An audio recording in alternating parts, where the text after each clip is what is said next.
ಇಟ್ಕೊಂಡಿರ್ತಾಳ, ಅವಳಿಗೆ ಮದುವೆ ಆಗಿದೆಯಾ ಆಗಿಲ್ವಾ ಅಂತ ಯೋಚನೆ ಮಾಡ್ತಾ ಇರ್ತಾನೆ. ಹಳೆ ನೆನಪುಗಳೆಲ್ಲ ಬರುತ್ತೆ. ಬೋರ್ಟೆ ಅವನಿಗೆ ಕೊಟ್ಟ ಒಂದು ಆಭರಣ ಇರುತ್ತೆ, ಅದನ್ನು ತೆಗೆದು ನೋಡ್ತಾನೆ ಅವನು. ಒಂದಿನ ನಿರ್ಧಾರ ಮಾಡ್ತಾನೆ, ಅವ್ರ ತಾಯಿ ಹತ್ರ ಹೋಗಿ ಹೇಳ್ತಾನೆ, ಅಮ್ಮ ನಾನು ಮದುವೆ ಮಾಡ್ಕೊಬೇಕು ಅಂತ ಇದ್ದೀನಿ ಅಂತ. ತಾಯಿ ಹೇಳ್ತಾರೆ, ಯಾರು ಹುಡುಗಿ ಅಂತ. ಆಗ ಅವನು ಹೇಳ್ತಾನೆ, ಬೇರೆ ಯಾರು ಅಲ್ಲ, ಬೋರ್ಟೆನೆ ಅಂತ. ಅವ್ರ ತಾಯಿ ಹೇಳ್ತಾರೆ, ಸರಿ ಹೋಗ್ಬಿಟ್ ಬಾ ಅಂತ. ಟೆಮೋಜಿನ್ ಬೋರ್ಟೆನ ಹುಡ್ಕೊಂಡು ಹೊರಡ್ತಾನೆ. ಅವರು ಮೊದಲು ಇದ್ದ ಜಾಗದಲ್ಲಿ ಇರೋದಿಲ್ಲ. ಅವರು ಕೆರ್ಲಾನ್ ನದಿ ತೀರದಲ್ಲಿ ಬಿಡಾರ ಹಾಕ್ಕೊಂಡಿದ್ದಾರಂತೆ ಅವನು ಗೊತ್ತಾಗುತ್ತೆ. ಅಲ್ಲಿ ಅವ್ರನ್ನ ಹುಡ್ಕೊಂಡು ಹೋಗ್ತಾನೆ. ಹೋದ್ಮೇಲೆ ಡಾಯ್ಸೈಚನ್ನ ಬಿಡಾರನ ಹುಡುಕ್ತಾನೆ. ಆ ಬಿಡಾರದೊಳಗೆ ಹೋಗ್ತಾನೆ. ಅಲ್ಲಿ ಡಾಯ್ಸೈಚನ್ ಇರ್ತಾರೆ. ಇವ್ರು ನೋಡಿದಾಗ ಮೊದಲಿಗೆ ಅವರು ಗುರ್ತು ಸಿಗೋದಿಲ್ಲ, ಯಾಕಂದರೆ ಸುಮಾರು 6-7 ವರ್ಷಗಳ ಹಿಂದೆ ನೋಡಿತ್ತು. ಸ್ವಲ್ಪ ಹೊತ್ತಾದಮೇಲೆ ಅವ್ರಿಗೆ ಗೊತ್ತಾಗುತ್ತೆ. ಅವ್ರು ಕೇಳ್ತಾರೆ, ಟೆಮೋಜಿನ್ ಅಲ್ವಾ ಅಂತ. ಹೌದು ಅಂತ. ಅವ್ನು ಕೇಳ್ತಾನೆ, ಬೋರ್ಟೆಯಲ್ಲಿ ಅಂತ. ಆಗ ಡಾಯ್ಸೈಚನ್ ಹೇಳ್ತಾರೆ, ಅವಳಿಗೆ ಮದುವೆ ವಯಸ್ಸು ಮೀರಿದೆ ಅಂದ್ಬಿಟ್ಟು ನಾನು ಮದುವೆ ಮಾಡ್ಸೋಣ ಅಂತ ಹಲವಾರು ಹುಡುಗರನ್ನ ನೋಡಿದೆ ಅಂತ ಹೇಳ್ತಾ ಇದ್ದ ಹಾಗೇ ಟೆಮೋಜಿನ್ಗೆ ತುಂಬ ಬೇಸರ ಆಗುತ್ತೆ. ಆಗ ಆ ಬಿಡಾರದೊಳಗೆ ಒಂದು 17 ವರ್ಷದ ಯುವತಿ ಒಳಗಡೆ ಬರ್ತಾಳೆ. ಟೆಮೋಜಿನ್ ತಿರುಗಿ ನೋಡ್ತಾನೆ, ಬೋರ್ಟೆ. ಅವಳು ಭಾವುಕಳಾಗ್ತಾಳೆ.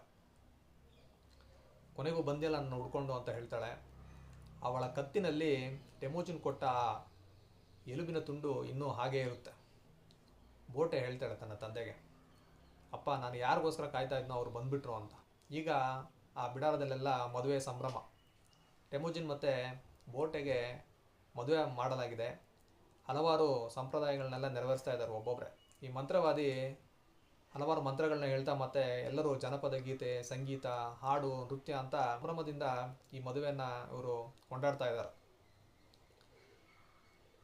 ಟೆಮೋಜಿನ್ಗೆ ಒಂದು ತುಂಬ ಗಟ್ಟಿಯಾದಂತಹ ಒಂದು ಕುರಿಯ ಮಾಂಸವನ್ನು ಕೊಡ್ತಾರೆ. ಯಾಕಂದರೆ ಇವರಿಬ್ಬರ ಬಾಂಧವ್ಯ ಇದೇ ರೀತಿ ಗಟ್ಟಿಯಾಗಿರಲಿ ಅನ್ನೋದಕ್ಕೋಸ್ಕರ ಒಂದು ಹೊಸ ಬಿಡಾರವನ್ನು ಮಾಡ್ತಾರೆ. ಅದರೊಳಗೆ ಬೋರ್ಟೆ ಮತ್ತು ಟೆಮೋಜಿನ್ ಈ ನವದಂಪತಿಗಳನ್ನ ಬಿಡ್ತಾರೆ. ಎಲ್ಲರೂ ಸುತ್ತ ನಿಂತ್ಕೊಂಡು ಸಗಣಿಯಿಂದಾದ ಬೆರಣಿಯನ್ನು ಬಿಡಾರದೊಳಗೆ ಎಸೀತಾರೆ. ಅದು ಒಂದು ಅವರ ಸಂಪ್ರದಾಯ. ಮತ್ತು ಡಾಯ್ಸೈಚಿನ್ ಟೆಮೋಜಿನ್ಗೆ ವರದಕ್ಷಿಣೆ ಅಂತ ಕೊಡೋದಕ್ಕೆ ಮೊದಲೇ ಹೇಳಿದ ಹಾಗೆ ಒಂದು ನೀಳವಾದ ಕಪ್ಪು ಅಂಗಿ, ಚಳಿಗಾಲದಲ್ಲಿ ಹಾಕ್ಕೊಳ್ಳೋದದು, ಅದನ್ನು ಒಂದು ಪೆಟ್ಟಿಗೆಯಲ್ಲಿಟ್ಟು ಕೊಡ್ತಾನೆ. ಟೆಮೋಜಿನ್ಗೆ ತುಂಬ ಸಂತೋಷ ಆಗುತ್ತೆ. ಅದರ ಜೊತೆಗೆ ಟೆಮೋಜಿನ್ಗೆ ಅಂತ ಬಿಲ್ಲು ಬಾಣ ಇದನ್ನೆಲ್ಲ ಅವನು ಉಡುಗೊರೆಯಾಗಿ ಕೊಡ್ತಾನೆ. ಸರಿ ಅಂತ ಟೆಮೋಜಿನ್ ಮತ್ತು ಬೋರ್ಟೆ ಡಾಯ್ಸೈಚಿನ್ಗೆ ವಿದಾಯ ಹೇಳಿ ಅಲ್ಲಿಂದ ತಮ್ಮ ಮನೆಗೆ ಹೊರಡ್ತಾರೆ. ಹೊಲೂನ್ಗೆ ತುಂಬ ಸಂತೋಷ ಆಗುತ್ತೆ ಸೊಸೆನ ನೋಡಿ. ಟೆಮೋಜಿನ್ಗೆ ಮದುವೆ ಆಗಿದೆ. ತಾಯಿ ಮತ್ತು ಸಹೋದರರೆಲ್ಲ ತುಂಬ ಸಂತೋಷ ಪಡ್ತಾ ಇದ್ದಾರೆ. ಒಂದು ಮದುವೆ ಔತಣಕೂಟವನ್ನು ಅವರು ಏರ್ಪಡಿಸಿದ್ದಾರೆ. ಒಳ್ಳೊಳ್ಳೆ